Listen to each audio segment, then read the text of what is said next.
పేదరికంలో ఉన్న ప్రతి ముస్లిం కుటుంబాన్ని ఆర్థికంగా పైకి తీసుకొచ్చి తీరుతామని, వక్ఫ్ బోర్డు ఆస్తులను కాపాడుతామని ముఖ్యమంత్రి చంద్రబాబు హామీ ఇచ్చారు. మత సామరస్యాన్ని కాపాడుతూ ముస్లిం మైనార్టీలను అన్ని విధాలా పైకి తీసుకొస్తామని స్పష్టం చేశారు. సమైక్య ఆంధ్రలోనైనా నవ్యాంధ్రలో అయినా ముస్లింలకు న్యాయం చేసింది తెలుగుదేశమే అని సీఎం పేర్కొన్నారు. 100% పేదల్ని పైకి తీసుకువచ్చేందుకే ఈ నెల 30న P4 విధానం అమలు చేస్తున్నట్లు ముఖ్యమంత్రి చంద్రబాబు స్పష్టం చేశారు. పేదలతో తానుండాలనేదే తన జీవితాశయమని వెల్లడించారు. ప్రభుత్వ ప్రైవేటు భాగస్వామ్యంతో ప్రతి పేదవాడిని పైకి తీసుకువచ్చే కార్యక్రమమే P4 అని వివరించారు. పేదరికంలో ఉన్న ప్రతి ముస్లిం కుటుంబాన్ని ఆర్థికంగా పైకి తీసుకువచ్చి తీరుతామని అన్నారు. అలాగే వక్ఫ్ బోర్డు ఆస్తులను కాపాడుతామని హామీ ఇచ్చారు.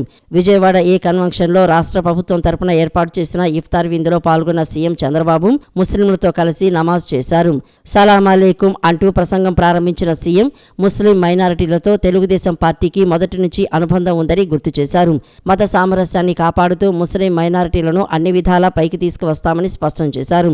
సమైక్యాంధ్రలోనైనా నవ్యాంధ్రలోనైనా ముస్లింలకు న్యాయం చేసింది తెలుగుదేశమే అని గుర్తు చేశారు. ఉర్దూని రెండో భాషగా గుర్తించడంతో పాటు వక్ఫ్ బోర్డు ఆస్తుల్ని కాపాడుతూ వచ్చామని అన్నారు. హైదరాబాదు, కర్నూలులో ఉర్దూ విశ్వవిద్యాలయాలు తీసుకువచ్చామని చెప్పారు. హైదరాబాదు, కర్నూలు, విజయవాడలో హజ్ హౌస్ నిర్మాణాలు చేపట్టినట్లు పేర్కొన్నారు. రంజాన్ తోఫా ఇవ్వడంతో పాటు ఇమాములు, మౌజములను ఆదుకుంది తెలుగుదేశమే అని వెల్లడించారు. బడ్జెట్లో గతం కంటే ఈసారి 1300 కోట్లు అదనంగా కేటాయించినట్లు పేర్కొన్నారు. చాలా సంతోషం. ఒక శుభ సందర్భంలో రంజాన్ మాసంలో ఈరోజు మిమ్మల్ని అందరినీ కలవడం నా అదృష్టంగా భావిస్తున్నా. మీ అందరినీ చూసినప్పుడు ఒక క్రమశిక్షణ, ఒక దాతృత్వం, ధార్మిక చింతనల కలయికే ఈ యొక్క రంజాన్ మాసం అత్యంత పవిత్రమైన మాసం. మనం అందరం కూడా పవిత్రమైన భావంతో ఈ రంజాన్ పండుగ జరుపుకుంటున్నాం. మైనారిటీ ఫైనాన్స్ కార్పొరేషన్ పెట్టి మైనారిటీలకు సహాయం చేసిన పార్టీ తెలుగుదేశం పార్టీ.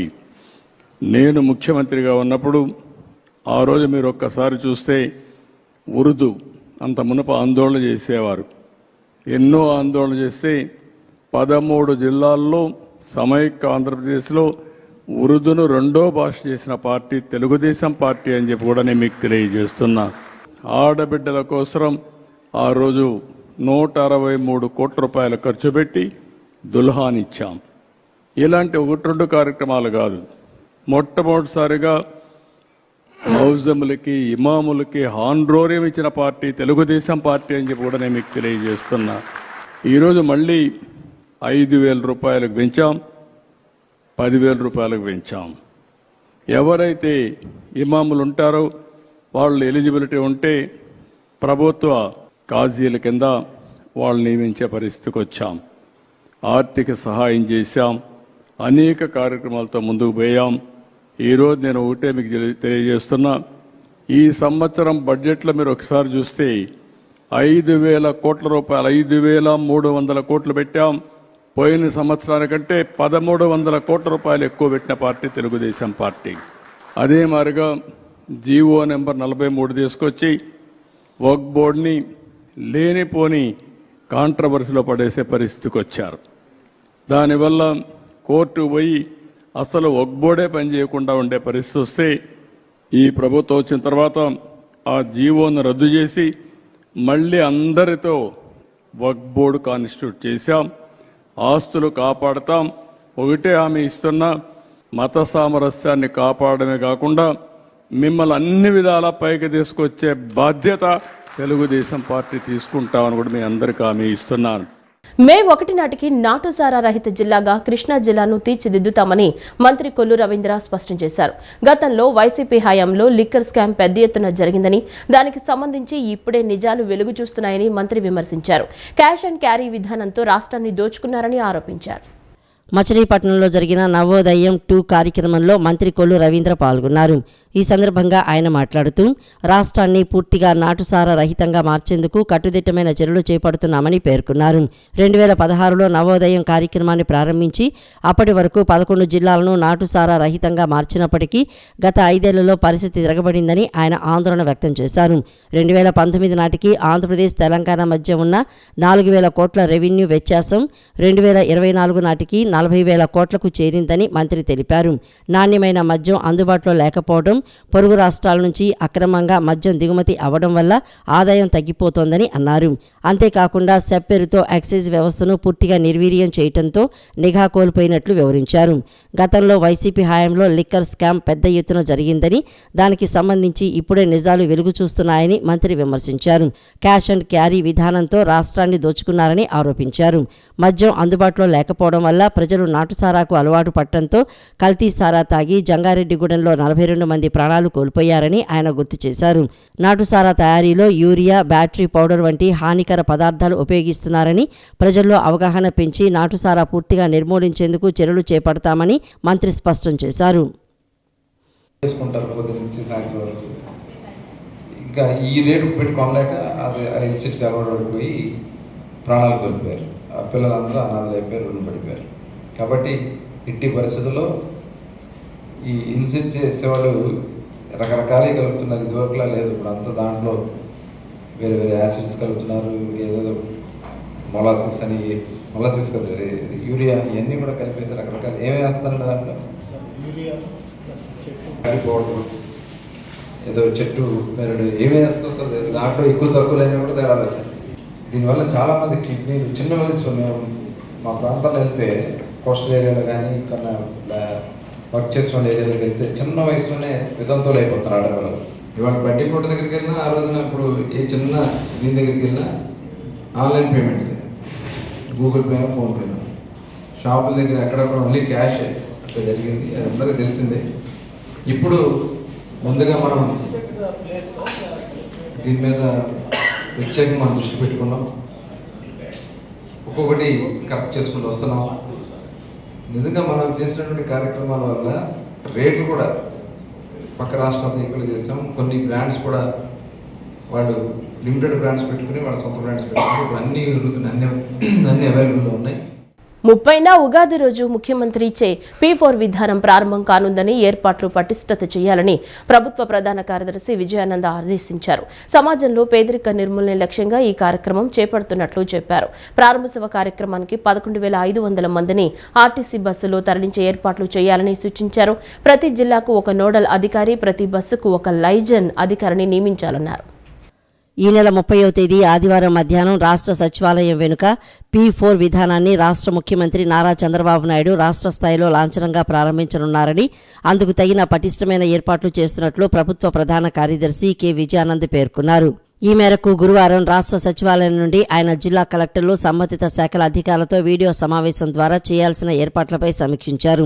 P4తో సమాజంలోని పేదరిక నిర్మూలనే లక్ష్యంగా ఈ కార్యక్రమాన్ని చేపట్టడం జరుగుతోందని తెలిపారు. ముఖ్యంగా సమాజంలో ఉన్నత స్థితిలో ఉన్న 10% మంది, అట్టడుగున ఉన్న 20% మంది పేదలను దత్తత తీసుకుని వారికి అండగా నిలిచి పేదరికం నుండి పైకి తీసుకురావాలనే ఆశయంతో P4 కార్యక్రమానికి శ్రీకారం చుట్టడం జరిగిందని అన్నారు. ఇప్పటికే ఈ P4 విధానంపై ప్రభుత్వం ప్రజల నుంచి సూచనలు, సలహాలు స్వీకరించడం జరుగుతోందని తెలిపారు. రాష్ట్ర ప్రభుత్వం ప్రతిష్టాత్మకంగా చేపట్టనున్న P4 ప్రారంభోత్సవ కార్యక్రమానికి ఉగాది పర్వదినం నాడు అమరావతి వేదికగా నిలవనుందని అన్నారు. 30వ తేదీ సాయంత్రం 5 గంటల నుండి రాత్రి 7 గంటల వరకు ఈ కార్యక్రమం జరగనుందని పేర్కొన్నారు. ఈ కార్యక్రమానికి వచ్చే వారందరినీ ఆదివారం మధ్యాహ్నం 3 గంటలలోపు వేదిక వద్దకు తీసుకురావాల్సి ఉందని, ఆ దిశగా అందరూ జిల్లా కలెక్టర్లు తగిన చర్యలు తీసుకోవాల్సిందని ఆదేశించారు. ఇప్పటికే ఇందుకు సంబంధించి అమరావతి ప్రధాన వేదిక వద్ద ఏర్పాట్లు శరవేగంగా సాగుతున్నాయని చెప్పారు.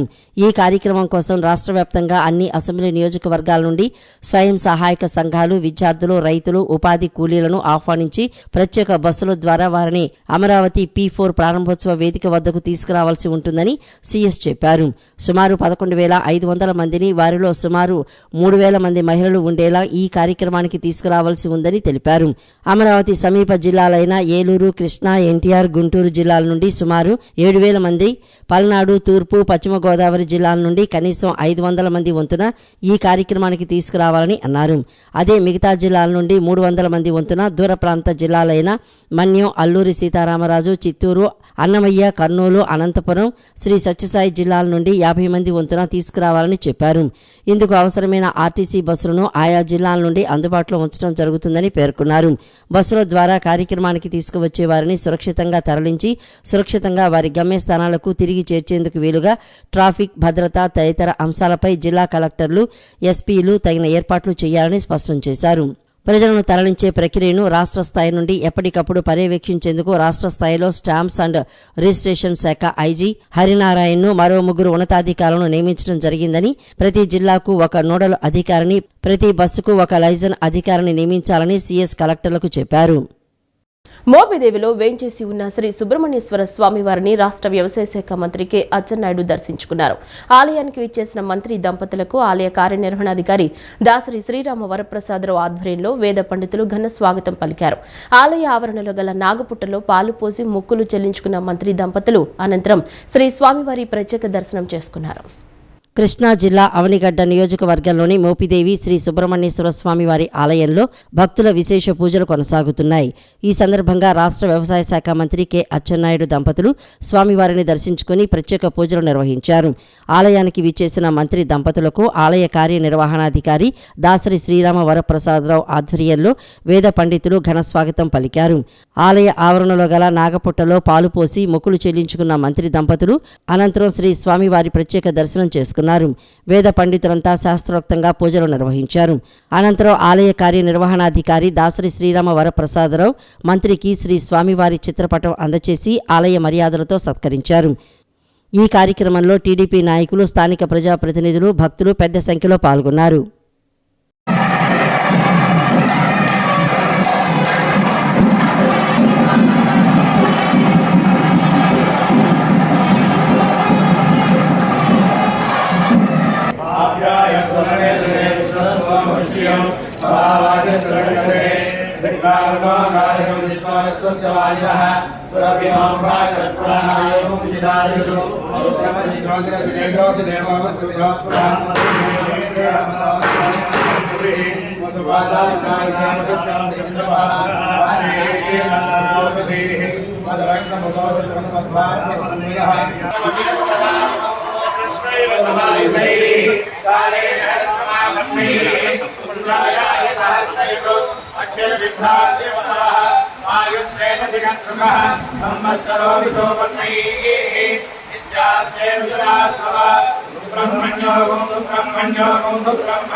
మాజీ ఎంసీ చైర్మన్ అల్వాల్ రమేష్ రెడ్డిపై టీడీపీ అధిష్టానం చర్యలు తీసుకోకపోతే 48 గంటల్లో రాజీనామా చేస్తారని ఎమ్మెల్యే కొలికిపూడి శ్రీనివాసరావు స్పష్టం చేశారు. గిరిజన మహిళతో అసభ్యకరంగా మాట్లాడిన రమేష్ రెడ్డిపై ఎటువంటి చర్యలు టీడీపీ అధిష్టానం ఎందుకు తీసుకోలేదని శ్రీనివాసరావు సూటిగా ప్రశ్నించారు. లోన్ కోసం ఒక అమ్మాయి ఫోన్ చేస్తే సమాజం సిగ్గుపడేలా అసభ్యకరంగా మాట్లాడారని అన్నారు. ఇకనైనా ఇలాంటి అనుచిత వ్యాఖ్యలు చేసిన వారిని పార్టీ నుంచి వెంటనే సస్పెండ్ చేయాలని ఆయన కోరారు. ఇంత దారుణం చేసిన రమేష్ రెడ్డి మీద పార్టీ నాయకత్వం చర్యలు తీసుకోకపోతే 48 గంటల తర్వాత నేను రాజీనామా చేస్తాను. మాజీ ఎమ్మెల్యే వల్లభనేని వంశీకి సెషన్స్ కోర్టు బిగ్ షాక్ ఇచ్చింది. వంశీ బెయిల్ పిటిషన్ను డిస్మిస్ చేసింది. ఈ మేరకు ఉత్తర్వులు జారీ చేసింది. గన్నవరం టీడీపీ కార్యాలయంపై దాడి కేసులో బెయిల్ కోరుతూ విజయవాడ 12వ అదనపు డిస్ట్రిక్ట్ సెషన్స్ కోర్టులో వంశీ పిటిషన్ వేశారు. ఈ పిటిషన్ను పరిశీలించిన న్యాయస్థానం డిస్మిస్ చేస్తున్నట్లు ప్రకటించింది. వైఎస్ఆర్సీపీ నేత వల్లభనేని వంశీ బెయిల్ పిటిషన్ను విజయవాడ సిఐడి కోర్టు కొట్టివేస్తూ ఉత్తర్వులు జారీ చేసింది. గన్నవరం టీడీపీ కార్యాలయంపై దాడి కేసులో వంశీ బెయిల్ పిటిషన్పై ఇటీవల వాదనలు విన్న న్యాయస్థానం తీర్పు రిజర్వ్ చేసిన విషయం తెలిసిందే. బెయిల్ పిటిషన్ను కొట్టివేస్తూ ఆదేశాలు జారీ చేసింది. వంశీతో పాటు ఈ కేసులో నిందితులుగా ఉన్న మరో 4 బెయిల్ పిటిషన్లు సైతం న్యాయస్థానం డిస్మిస్ చేసింది. గన్నవరం టీడీపీ కార్యాలయంపై దాడి వంశీ ఆదేశాలతోనే జరిగిందని సిఐడి తరపు న్యాయవాది వాదనలు వినిపించారు. ఈ ఘటనలో వంశీ కీలకమైన వ్యక్తి. అలాగే ఈ కేసులో ముఖ్యమైన నిందితులు పరారీలో ఉన్నారని తెలిపారు. వంశీకి బెయిల్ మంజూరు చేస్తే సాక్షులపై ప్రభావం పడుతుందని వాదనలు వినిపించారు. ఈ కేసులో ఫిర్యాదుదారుడైన సత్యవర్ధన్ను కిడ్నాప్ చేసిన ఘటనను కోర్టు దృష్టికి తీసుకువచ్చారు. మరోవైపు వంశీపై రాజకీయ కక్షతో కేసు నమోదు చేశారని వంశీ తరపు న్యాయవాది వాదనలు వినిపించారు.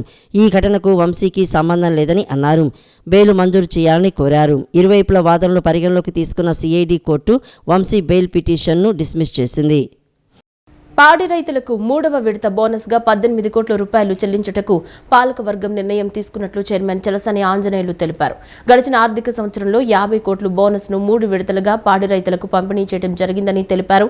పాల సేకరణ ధర బోనస్తో కలిపి సమితి పాడి రైతులకు KG fat 902 Krishna milk union చెల్లిస్తుందని, ఇది దేశంలోనే అత్యధిక ధర చెల్లిస్తున్నామని తెలిపారు.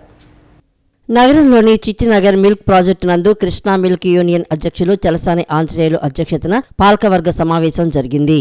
పాలకవర్గ సమావేశం అనంతరం Krishna milk union chairman Chalasani Anjaneyulu మాట్లాడుతూ పాడి రైతులకు 3వ విడత బోనస్గా 18 కోట్ల రూపాయలు చెల్లించేందుకు పాలకవర్గం నిర్ణయం తీసుకున్నట్లు తెలిపారు. పాడి రైతు సంక్షేమం, పశు సంక్షేమం కింద గత ఆర్థిక సంవత్సరంలో సుమారుగా 18 కోట్లు ఖర్చు చేయడం జరిగిందని పేర్కొన్నారు. నాణ్యమైన పశు వైద్యం, సబ్సిడీపై పశుదానా, పాల ఉత్పత్తిని మరింత పెంచే దిశగా మేలుజాతి వీర్యంను 3 కోట్లు ఖర్చు చేసి సబ్సిడీపై పాడి రైతులకు ఈ ఆర్థిక సంవత్సరంలో పంపిణీ చేస్తున్నట్లు పేర్కొన్నారు. ఇటీవల రాష్ట్ర ప్రభుత్వం పాడి పశువుల షెడ్యూలు ఏర్పాటుకు, పశుగ్రాస అభివృద్ధికి రాష్ట్ర ప్రభుత్వం తరపు నుంచి ఆర్థిక తోడ్పాటుకు అందిస్తున్న సీఎం నారా చంద్రబాబుకి ప్రత్యేక కృతజ్ఞతలు తెలియజేశారు. బుడమేరు వరద ముంపు సమయంలో 42 రోజులు విజయవాడ ఫ్యాక్టరీ మూతపడి 24 కోట్ల నష్టం వాటిల్లినప్పటికీ ముందు చూపుతో నిర్మించిన కామధేను ఫ్యాక్టరీ పాడి రైతులు, సమితి సిబ్బంది, వినియోగదారుల సహకారంతో రోజువారీ నిర్వహణలో ఎటువంటి ఆటంకం లేకుండా సమితి వ్యాపార కార్యకలాపాలు నిర్వహించగలిగిందని చలసాని ఆంజనేయులు తెలిపారు. వరద విపత్కర పరిస్థితుల్లో సంస్థకు సహాయ సహకారాలు అందించిన సీఎం చంద్రబాబు నాయుడు అండగా నిలిచిన మీడియా మిత్రులకు ప్రత్యేక ధన్యవాదాలు తెలిపారు. చాలా గణనీయంగా క్వాలిటీ పెరుగుదలలో తీసుకున్న జాగ్రత్తల వలన పాడి రైతుల దగ్గర ఇచ్చేటువంటి పాలలో చాలా క్వాలిటీ కూడా అభివృద్ధి జరగడం జరిగింది. యూనియన్ కూడా బోనస్గా 3 దఫాలుగా జరిగే సంవత్సరంలో 24, 25 సంవత్సరం జరిగే సంవత్సరంలో ఇస్తున్నటువంటి బోనస్లో 3వ విడత కూడా 18 కోట్ల రూపాయలు సుమారుగా ఇవ్వడానికి కూడా నిర్ణయం తీసుకోవటం, 3 సార్లు కలిపి 50 కోట్ల రూపాయలు బోనస్లు ఈ సంవత్సరం చెల్లించటం, అలాగే సంక్షేమ కార్యక్రమాలకి 18 కోట్ల రూపాయలు సంక్షేమ కార్యక్రమాలకి వెచ్చించటం, అలాగే భవిష్యత్తులో అభివృద్ధి చెందాలనే దిశలో ఇవాళ సెమన్ని, హై ఎల్డర్స్ సెమన్ని మేము దానికి భవిష్యత్ ప్రణాళిక రైతులను దృష్టిలో ఉంచుకుని 3 కోట్ల రూపాయలు వెచ్చించి వీర్యాన్ని, అధిక ఉత్పత్తి కలిగినటువంటి వీర్యాన్ని కూడా ఉత్పత్తి చేయడం జరిగింది. అంటే ఇవాళ ఎన్నో గతంలో జరిగినటువంటి బుడమేరు వరద ప్రమాదంలో 42 రోజులు ఫ్యాక్టరీ ఆగిపోయినా, 24 కోట్ల రూపాయలు నష్టం వాటిల్లినా, ఇవాళ రైతులకి చెల్లించే విషయాల్లో కానీ, బోనసులు చెల్లించే విషయాల్లో కానీ ఎప్పటికప్పుడు ఒక్కరోజు కూడా రైతుకు కానీ వినియోగదారుడికి కానీ ఎక్కడా ఇబ్బంది లేకుండా, ఇంత నష్టంలో కూడా ఎక్కడా లాభాల్లో కానీ ఎక్కడా కూడా పాలకవర్గాలు కానీ, గ్రామాల్లో సంఘాలు కానీ, అధికారులు కానీ సమిష్టిగా చేసినటువంటి ప్రయాణాన్ని చాలా ఒక అకాలంగా జరిగినటువంటి విపత్తు నుంచి కూడా తప్పించుకుని రైతులకి, వినియోగదారులకి సక్రమంగా చెల్లింపుల్లో కానీ, లాభాలు ఇవ్వటంలో కానీ, సంక్షేమ కార్యక్రమాలు చేయడంలో కానీ, భవిష్యత్తులో వీర్య అభివృద్ధిలో కానీ కృష్ణా మిల్క్ ఉన్నందుకు మేమంతా కూడా చాలా గర్వపడుతున్నాం. పాకలు ఇవ్వటంలో వాటికి డబ్బులు ఇవ్వటం కానీ, ప్రోత్సహించడం కానీ, రేపు నరేగా నిధుల నుంచి పశుగ్రాసాన్ని ఇవ్వడం కూడా నిన్న జరిగినటువంటి సమావేశంలో అది తద్వారా పశుగ్రాసం పెంచడానికి కూడా దానికి ఇస్తానని చెప్పడం మేమందరం కూడా ప్రభుత్వాన్ని, ముఖ్యమంత్రి గారికి కృతజ్ఞత తెలియజేస్తూ, సుదీర్ఘకాలం ఏపీఎస్ఆర్టీసీలో పనిచేసిన రిటైర్డ్ ఎంప్లాయీస్ సమస్యలను పరిష్కరించడంలో అధికారులు నిర్లక్ష్యంగా వ్యవహరించడం బాధాకరమని పీడీఎఫ్ ఎమ్మెల్సీ లక్ష్మణరావు అన్నారు. పెన్షన్ కేవలం 1000-2000 మాత్రమే వస్తుందని, వారు ఎలా జీవించాలని ప్రశ్నించారు. ఆర్టీసీ రిటైర్డ్ ఉద్యోగుల దీర్ఘకాలిక సమస్యల పరిష్కారం కోరుతూ రిటైర్డ్ ఎంప్లాయీస్ అసోసియేషన్ ఆధ్వర్యంలో డిమాండ్ల ప్రదర్శన కార్యక్రమం చేపట్టారు. విజయవాడ సిటీ బస్టాండ్ 1వ ప్లాట్ఫారం వద్ద నుండి బయలుదేరి ప్రదర్శనగా వెళ్లి ఆర్టీసీ ఎండీకి వినతి పత్రం ఇచ్చేందుకు వెళ్లగా అధికారులు లేకపోవడంతో నిరసన తెలిపారు. వీరికి పీడీఎఫ్ ఎమ్మెల్సీ లక్ష్మణరావు మద్దతు తెలియజేశారు. ఈ సందర్భంగా ఆయన మాట్లాడుతూ 2020 తర్వాత ఉద్యోగ విరమణ చేసిన ఉద్యోగస్తులకు ఇప్పటి వరకు లీవ్ అండ్ క్యాష్మెంట్లు చెల్లించకపోవడం సరికాదని అన్నారు. రిటైర్డ్ ఎంప్లాయీస్ ప్రధాన సమస్యలు పరిష్కరించాలని ఎన్నిసార్లు అధికారుల దృష్టికి తీసుకువెళ్లినా పట్టించుకోకపోవడం బాధాకరమని పేర్కొన్నారు. సాధారణ పెన్షన్ 1000-2000 మాత్రమే వస్తోందని వాటితో ఎలా జీవనం సాగిస్తారని ప్రశ్నించారు. హయ్యర్ పెన్షన్ కోసం ఉద్యోగుల జీతాలలో డబ్బులు కట్ చేశారని ఇప్పటి వరకు 9000 పెన్షన్ చెల్లించడం లేదని అన్నారు. ఈ సమస్యను తాము సంబంధిత మంత్రి దృష్టికి తీసుకువెళ్తామని హామీ ఇచ్చారు. ఈ సమస్యలు అనేక సార్లు ఎండీ గారి దృష్టికి తెచ్చినప్పటికీ ఈ సమస్యలు పరిష్కారం కాలేదు. ముఖ్యంగా ప్రధానంగా 3 అంశాలు. ఒకటి మరి 2020 నుంచి ఇప్పటి వరకు అంటే 2024 వరకు లీవ్ ఎన్కాష్మెంట్ చెల్లించలేదు. అది వెంటనే చెల్లించాలని డిమాండ్ చేస్తూ ఉన్నాం. చాలా ముఖ్యమైనటువంటి అంశం, మరి ఆర్టీసీ ఎంప్లాయీస్కి రిటైర్ అయిన తర్వాత ఈపీఎస్ 95 ప్రకారం పెన్షన్ వస్తుంది. కేవలం 1000 రూపాయలు 2000, 2500 వస్తున్నటువంటి పరిస్థితి. ఇవాళ సామాజిక పెన్షన్ 4000 ఇస్తున్నటువంటి గవర్నమెంటు కేవలం ఈ రిటైర్ అయిన ఉద్యోగులకి 2000, 1500 పెన్షన్ వస్తున్నటువంటి పరిస్థితి. ఈ అన్యాయాన్ని సరిచేయాలి. కాబట్టి ఈలోగా సామాజిక పెన్షన్ వంటి సంక్షేమ పథకాలన్నీ కూడా ఈ రిటైర్ అయిన వాళ్ళకి అమలు చేయాలనే వాళ్ళ డిమాండ్ని మేము బలపరుస్తూ ఉన్నాం. అసోసియేషన్ ప్రతినిధి గంగాధర్ మాట్లాడుతూ నెలవారీ పెన్షన్ సొమ్ము సరిపోవడం లేదని, పెన్షన్ పెంచేంత వరకు సామాజిక పెన్షన్ అమలు చేయాలని పేర్కొన్నారు. కార్మికుల దగ్గర హైర్ పెన్షన్ కోసమై జీతాల్లో కోత విధించారు. కానీ హైర్ పెన్షన్ ఇవ్వలేదు, రిజెక్ట్ చేశామన్నారు. రిజెక్ట్ చేసిన తర్వాత మరి డబ్బులు కావాలి కదా అంటే నెల రోజుల్లో పరిష్కారం, ఆ డబ్బులు ఈ రిటైర్డ్ ఎంప్లాయీస్కి రాలేదు. అట్లాగే మేము అనేక సంవత్సరాల నుంచి అడుగుతూ ఉన్నాం, రిటైర్డ్ అయిన ఎంప్లాయీ భార్యకు కూడా మరణిస్తే మట్టి ఖర్చులు ఇవ్వాలని అడుగుతూ ఉన్నాం. అలాగే ప్రతి డిస్పెన్సరీలో ఒక లేడీ డాక్టరు, ఒక మగ డాక్టర్ ఇద్దరు ఉండాలి. ప్రతి డిస్పెన్సరీలో 2 డాక్టర్లు ఉండాలని మేము కోరుతూ ఉన్నాం. అట్లాగే ఇవాళ ప్రభుత్వం ఏదైతే పథకాలు పెట్టిందో దాంట్లో వృద్ధులకి సంబంధించినటువంటి పెన్షన్ విధానం, వృద్ధాప్య పెన్షన్ విధానాన్ని ఆర్టీసీ రిటైర్డ్ ఎంప్లాయీస్ కూడా వర్తింపజేయాలని అడుగుతున్నాం. పవిత్ర రంజాన్ మాసంలో ఉపవాస దీక్షలో ఉండే ముస్లిం సోదరుల కోసం ఏర్పాటు చేసిన ఇఫ్తార్ విందు ఆత్మీయత, మత సామరస్యానికి ప్రతీక అని మంగళగిరి నియోజకవర్గ వైఎస్ఆర్ కాంగ్రెస్ పార్టీ సమన్వయకర్త దొంతిరెడ్డి వేమారెడ్డి అన్నారు. మంగళగిరి నియోజకవర్గంలోని దుగ్గిరాల మండలం పెనుమూలు గ్రామంలోని మదీనా మసీదులో ఏర్పాటు చేసిన ఇఫ్తార్ విందులో ఆయన పాల్గొన్నారు. సామూహిక నమాజ్ అనంతరం ఉపవాస దీక్ష చేపట్టిన ముస్లింలకు ఫలహారాలు తినిపించి ఉపవాస దీక్ష విరమింపచేశారు. ఈ సందర్భంగా వేమారెడ్డి మాట్లాడుతూ ఇఫ్తార్ విందులో పాల్గొనడం ఎంతో సంతోషంగా ఉందన్నారు. రంజాన్ మాస విశిష్టతను కొనియాడారు. అన్ని మతాలు చెప్పేది ఒక్కటేనని, మనుషులంతా సోదర భావంతో ఉండాలన్నారు. ఆపరేషన్ గరుడ పేరుతో ఔషధ నియంత్రణ మండలి చేసిన దాడులు మెడికల్ మాఫియా ఆగడాలను బయటపెట్టాయని సిపిఐ ఎన్టీఆర్ జిల్లా కార్యదర్శి దోనిపూడి శంకర్ అన్నారు. దాసరి భవన్ పార్టీ కార్యాలయంలో ఏర్పాటు చేసిన విలేకరుల సమావేశంలో ఆయన మాట్లాడుతూ ఉత్తరాఖండ్ నుంచి విజయవాడ వరకు మెడికల్ మాఫియా ఆగడాలు విస్తరించాయన్నారు. కరోనా సమయంలో నిషేధిత మందులను ఏ విధంగా అమ్మారో ఔషధ నియంత్రణ మండలి దాడులు తెలియజేశాయన్నారు.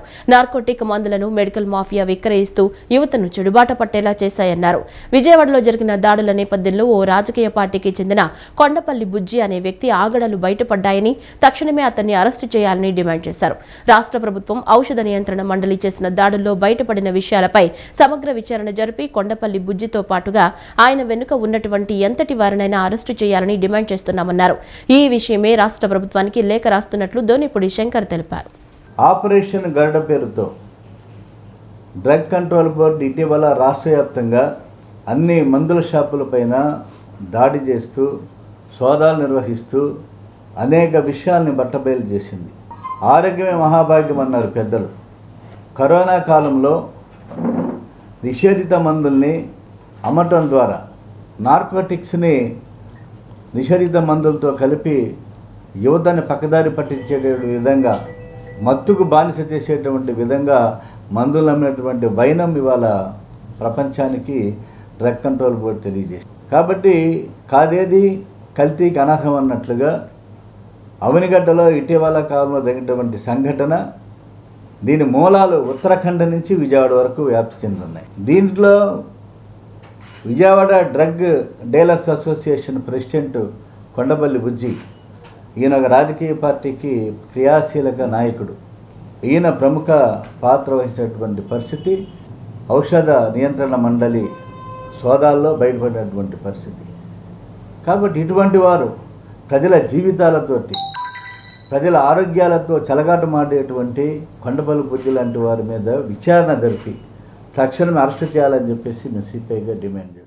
తాడేపల్లి ప్రధాన రోడ్డుపై ఉన్న వైన్ షాపును తరలించాలని డిమాండ్ చేస్తూ స్థానిక మహిళలు ఆందోళన చేపట్టారు.